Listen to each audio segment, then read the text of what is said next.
주말 사이에 나온 단 하나의 메시지가 전 세계 금융시장을 그야말로 충격에 빠뜨렸습니다. 바로 이란 위기인데요. 자, 이게 대체 무슨 일인지, 그리고 우리한테는 어떤 의미가 있는지 한번 자세히 들여다보겠습니다. 모든 것의 시작은 바로 이 한마디였습니다. 트럼프 전 대통령이 소셜미디어에 올린 "이제 더 이상 좋아한 사람 노릇 안 해" 라는 이 선언. 근데 이게 그냥 말로만 끝난 게 아니었거든요. 실제 행동이 바로 뒤따르면서 시장은 순식간에 공포에 휩싸이기 시작했습니다. 시장은 바로 반응했죠. 국제 유가가 하루 만에 거의 7% 가까이 폭등해버렸습니다. 와, 이건 정말 단순히 숫자가 오른 게 아니라 전 세계 에너지 공급망 전체가 흔들릴 수 있다는 그 공포감이 시장에 확 퍼진 겁니다. 자, 이렇게 시장이 불안해지면 돈이 어디로 갈까요? 그렇죠. 가장 안전한 곳으로 몰립니다. 대표적인 안전자산인 금 가격이 보시는 것처럼 사상 최고치를 그냥 갈아치워버렸어요. 시장의 불안 심리가 어느 정도인지를 그대로 보여주는 거죠. 금값은 이렇게 치솟는데 그럼 주식시장은 어땠을까요? 네, 정반대였습니다. 선물지수가 개장을 앞두고 벌써 1% 가까이 하락을 예고하고 있죠.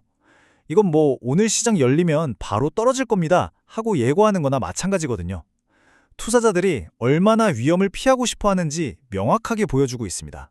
아니, 주말 사이에 대체 무슨 일이 있었길래 월스트리트가 이렇게 온통 빨간불을 켜고 긴장하고 있는 걸까요?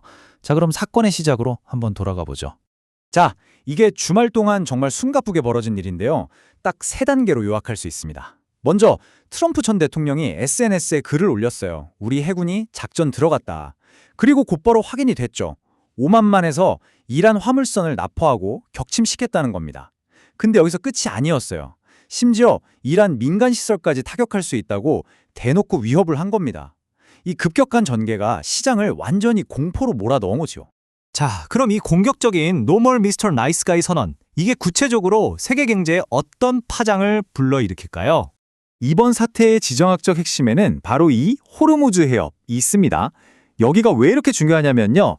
페르시아만에서 생산된 석유가 전 세계로 나가려면 반드시 거쳐야 하는 아주 좁은 길목이거든요. 말 그대로 세계 석유 시장의 숨통인 셈이죠.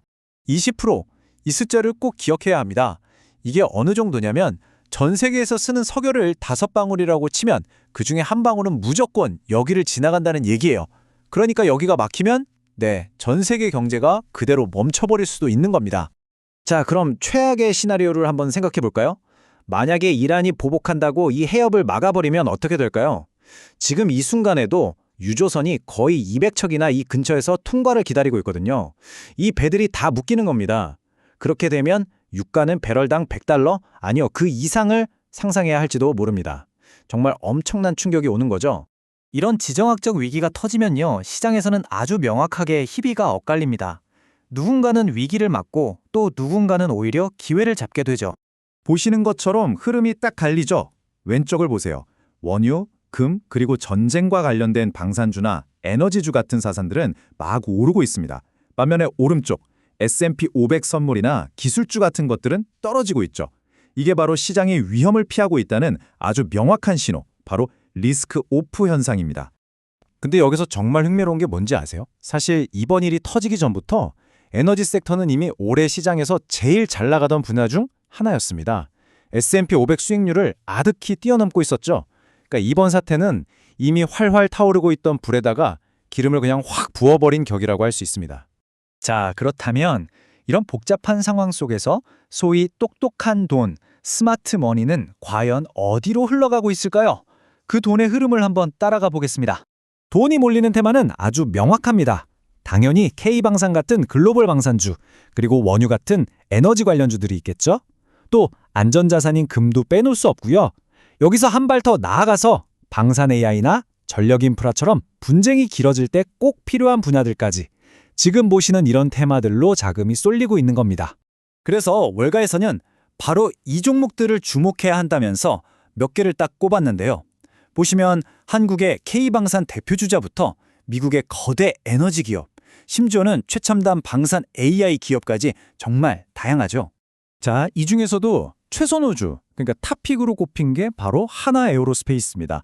K방산의 리더라고 불리잖아요. 특히 폴란드나 중동 쪽으로 엄청난 수출 실적을 올리면서 완전히 주목받고 있죠. 왜냐? 가성비 좋고 또 주문하면 물건도 빨리 만들어주거든요. 그러니까 지금 당장 무기가 급한 유럽이나 중동 입장에서는 하나 에어로스페이스가 최고의 선택지라는 평가를 받고 있는 겁니다. 상황이 워낙 빠르게 변하고 있으니까요. 우리가 이번 주에 시장을 보면서 뭘 체크해야 할지 그 핵심 관전 포인트를 딱 짚어드릴게요. 자, 딱 4가지만 기억하시면 됩니다. 첫 번째는 당연히 유가죠. 유가가 더 오르는지 이게 긴장 수위를 보여주는 바로미터가 될 거고요. 두 번째, 미국과 이란이 서로 뭐라고 말하는지 외교적인 움직임을 계속 봐야 합니다. 혹시 협상 이야기가 나올 수도 있으니까요. 세 번째는 경제 데이터입니다. 20일에 미국 소매 판매 지표가 나오는데 이걸 보면 실제 경제에 충격이 있는지 없는지 알 수 있겠죠. 그리고 마지막으로 제일 중요한 거, 30일에 있을 FOMC 회의입니다. 이런 상황에서 연준이 과연 어떤 태도를 보일지 여기에 시장의 모든 관심이 쏠려 있다고 보시면 됩니다. 자, 이렇게 지정학적 리스크가 시장 전체를 뒤흔들고 있습니다. 이런 시기 여러분은 어떻게 생각하시나요? 이걸 단순히 피해야 할 리스크로만 보시겠습니까? 아니면 이 혼란 속에서 새로운 기회를 찾아야 할 때라고 보시겠습니까? 아마 지금 모든 투자자들이 스스로에게 던져야 할 가장 중요한 질문이 아닐까 싶습니다.